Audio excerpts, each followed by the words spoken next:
नमस्कार दोस्तों, कैसे हैं आप सब। आशा करते हैं आप सभी बढ़िया होंगे।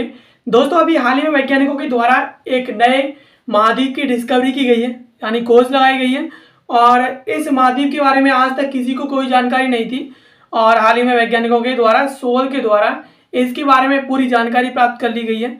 और यह महाद्वीप जो ग्रीनलैंड है उसकी बर्फ के नीचे दबा हुआ है। और वैज्ञानिकों ने जब इसकी खोज की है तो उसके साथ साथ कई चौंकाने वाले खुलासे भी किए गए हैं। और अभी ये जो कॉन्टिनेंट है वो कनाडा के अंडर में आता है। तो अमेरिका के जो उत्तरी अमेरिका का क्षेत्र है उसमें जो टेक्टोनिक प्लेट है उससे मिलकर के ये बना हुआ है। चलिए इसके बारे में विस्तार से समझ लेते हैं। मेरे साथ वीडियो में अंत तक बने रहिए। मेरा नाम है सचिन और मैं कंसिडर आईएएस की एक और नई वीडियो में आप सभी का स्वागत करता हूँ। चलिए बात करते हैं ये खबरों में क्यों है। तो भूवैज्ञानिकों ने ग्रीनलैंड में एक नया महाद्वीप खोजा है। जानिए इसका निर्माण कब हुआ था और कैसे हुआ था, इसके बारे में आज हम समझने वाले हैं। अब खबर के महत्वपूर्ण बिंदुओं के बारे में बात करते हैं। तो वैज्ञानिकों ने एक आश्चर्यजनक खोज में ग्रीनलैंड की मोटी बर्फ के नीचे दबे एक लंबे समय से खोए हुए महाद्वीप के टुकड़े को खोज निकाला है। यानी आज तक इसकी कोई जानकारी नहीं थी और ये बहुत लंबे समय से बर्फ के नीचे दबा हुआ था। और लाखों साल पहले बना ये पहले से अज्ञात सूक्ष्म महाद्वीप ग्रीनलैंड और कनाडा के बीच एक जटिल टेक्टोनिक ड्रिफ्ट सिस्टम का हिस्सा है। यानी ये जो द्वीप है जो अभी हाल ही में खोजा गया है, ये द्वीप लंबे समय से ग्रीनलैंड और कनाडा के बीच जो टेक्टोनिक ड्रिफ्ट सिस्टम है उसका एक पार्ट है और अज्ञात रहा है अब तक। और हाल ही में इसकी खोज की गई है। उत्तरी अटलांटिक के भूवैज्ञानिक मानचित्र को पुनर्वासित करने के साथ साथ इस महाद्वीप की खोज से प्लेट जो टेक्टोनिक है उसका पुनर्गठन और महाद्वीपीय पृथक्करण और नए महासागरों के जन्म के दौरान प्राचीन भूपर्वती के टुकड़ों में फंसने के दौरान हमारी समझ का भी विस्तार हुआ है।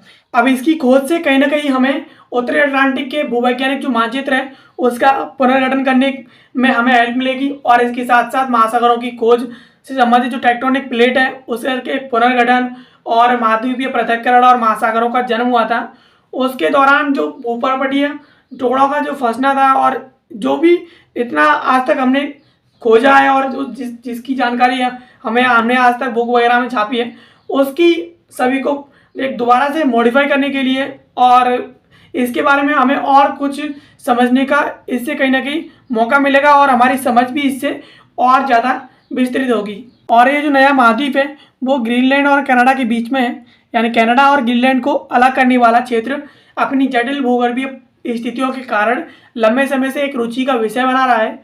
और यहीं पर जो लेब्राडोर सागर है और बाफिन खाड़ी है डेविस जलडमरू मध्य के माध्यम से जुड़ते हैं। यानी जो लेब्राडोर सागर है और बाफिन की जो खाड़ी है वो डेविस जो जलडमरू है ये एक दूसरे को जोड़ता है। और इसी जगह पर इस नए कॉन्टिनेंट है वो महाद्वीप है उसकी खोज की गई है। यह क्षेत्र पैलियोजीन काल के दौरान टेक्टोनिक गतिविधियों के द्वारा निर्मित है जो लगभग 61 से 33 मिलियन वर्ष पहले हुआ था। यानी ये जो क्षेत्र है वो पैलियोजीन काल के दौरान जो टेक्टोनिक गतिविधि हुई थी उसके दौरान बना था। और वो पीरियड है जो टाइम है वो है 61 to 33 मिलियन ईयर्स एगो है, इतने टाइम पहले का है। और इस दौरान पृथ्वी की परपटी टूटने लगी थी और उसमें दरारें और समुद्र तल के फैलाव का दौर शुरू हुआ था। यानी इस दौरान इस पैलियोजीन काल के दौरान पृथ्वी की जो भूपर्वती है उसमें दरारें पड़ने लगी थी और वो टूटने लगी थी। और उसी दौरान समुद्र तल उसका फैलाव भी हुआ था।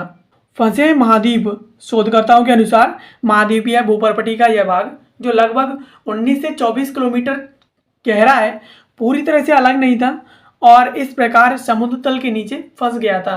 और अब इस महाद्वीपीय खंड को डेविस जलडमरू मध्य प्रोटो सूक्ष्म महाद्वीप के नाम से जाना जाता है। यानी ये जो महाद्वीप है उसका नाम है डेविस जलडमरू मध्य प्रोटो सूक्ष्म महाद्वीप और ये करीबन 19 से 24 किलोमीटर गहरा है और ये पूरी तरीके से अलग भी नहीं था और इसी तरीके से समुद्र तल में ये एक नीचे फंस गया था। यह शब्द महाद्वीपीय स्थलमंडल के उस स्लैब का वर्णन करने के लिए प्रयोग किया जाता है जो किसी प्रमुख भूभाग से ना तो पूरी तरीके से जुड़ा होता है और ना ही पूरी तरीके से अलग होता है।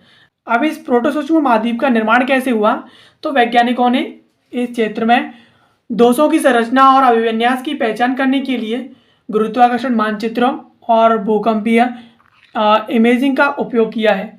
यानी इस महाद्वीप के निर्माण के लिए कि निर्माण कैसे हुआ है, तो इसके लिए वैज्ञानिकों ने इस क्षेत्र का जो दोषों की संरचना है और अभिविन्यास है उसकी पहचान करने के लिए गुरुत्वाकर्षण मानचित्र लिए हैं और जो भूकंपीय इमेजिंग है उसको अभी उपयोग किया है। डेटा ने समुद्र तल के फैलाव की दिशा में बदलाव की ओर इशारा किया जो लगभग 49 से 58 मिलियन ईयर पहले का है। उत्तर पूर्व दक्षिण पश्चिम अक्ष से अधिक उत्तर दक्षिण संरेखण की ओर इस बदलाव ने प्रोटो माइक्रो कॉन्टिनेंट के स्थान में एक महत्वपूर्ण भूमिका निभाई है। यानी इसका निर्माण करने के लिए कि आखिरकार इसका निर्माण कैसे हुआ, तो वैज्ञानिकों ने इसके जो गुरुत्वाकर्षण के मानचित्र हैं और भूकंपीय इमेजिंग है इनका उपयोग किया है। और इस सभी डेटा से ये पता चलता है कि इसका जो निर्माण हुआ था वो समुद्र के फैलाव से हुआ था और समुद्र की दिशा के बदलाव के कारण हुआ था। तो ये टाइम था वो करीबन आज से 49 से 58 मिलियन वर्ष पहले का है और इसी ने इस micro continent proto micro continent की स्थान में और इसे बनने में एक महत्वपूर्ण भूमिका निभाई थी।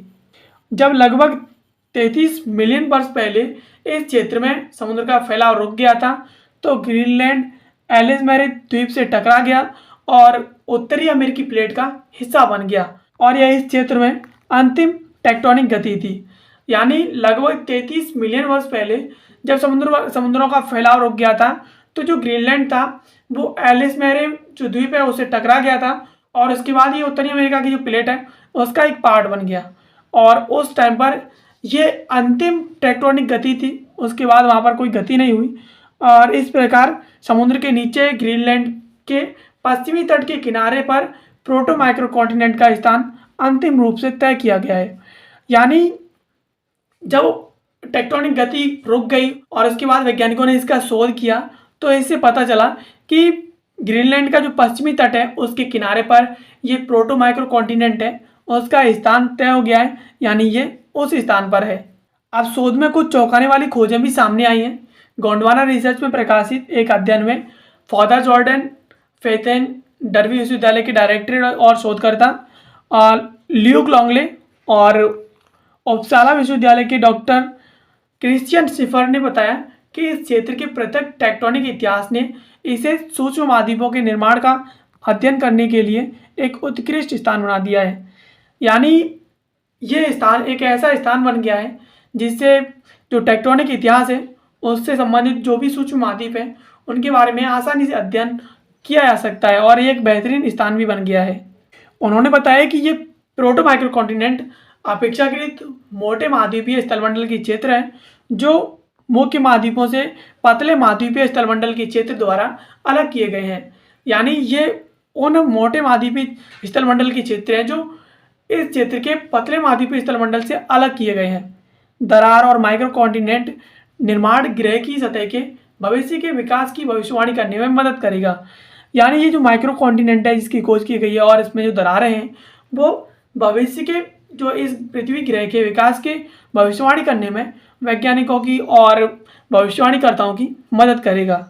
तो दोस्तों इस वीडियो में हमने समझा कि अभी हाल ही में वैज्ञानिकों के द्वारा एक नए प्रोटो माइक्रो कॉन्टिनेंट नामक एक महाद्वीप की खोज की गई है और ये महाद्वीप ग्रीनलैंड के पश्चिमी तट पर है और ये महाद्वीप टेक्टोनिक प्लेट के टकराने के कारण ही बना था और उसके बाद इसके ऊपर ग्रीनलैंड की बर्फ़ जम गई और अब तक ये पहचान में नहीं था और ना ही किसी को इसके बारे में कोई जानकारी थी कि यहाँ पर कोई महाद्वीप है।